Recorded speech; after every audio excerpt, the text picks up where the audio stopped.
பெற்றோர்கள் செய்யும் இந்த 7 தவறுகள் குழந்தைகளின் வாழ்க்கையை அமைதியாக அழித்துக் கொண்டிருக்கின்றன. நீங்களும் இதை செய்கிறீர்களா? வாங்க, ஒவ்வொரு பெற்றோரும் தவிர்க்க வேண்டிய 7 விஷயங்களை பார்ப்போம். முதலாவது, கோபமாக கத்துவது. குழந்தைகளை திருத்துவதற்காக கத்துகிறோம் என்று நினைக்கிறோம். ஆனால் உண்மையில் அது அவர்களின் தன்னம்பிக்கையை தான் காயப்படுத்துகிறது. இரண்டாவது, அவனை பார், இவளை பார் என்று ஒப்பிடாதீர்கள். ஒவ்வொரு குழந்தையும் தனித்துவமானது.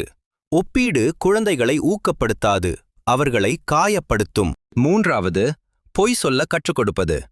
சின்ன பொய்யாக இருந்தாலும் குழந்தைகள் அதை ஒரு பாடமாகத்தான் எடுத்துக்கொள்வார்கள். நான்காவது, மொபைலில் மூழ்கியிருப்பது. குழந்தைகளுக்கு நம் நேரம் தேவை, நம் கவனம் தேவை, வெறும் வைஃபை அல்ல. ஐந்தாவது, தோற்றத்தை கேலி செய்வது. அது நகைச்சுவை அல்ல, மனக்காயம். ஏழாவது, வீட்டில் அடிக்கடி சண்டை. அது குழந்தையின் மன அமைதியை பறித்துவிடும். குழந்தைகளுக்கு நாம் கொடுக்கும் மிகப்பெரிய பரிசு பணம் அல்ல, ஆரோக்கியமான மனநிலை. நல்ல பெற்றோர்களாக இருப்போம், நல்ல தலைமுறையை உருவாக்குவோம்.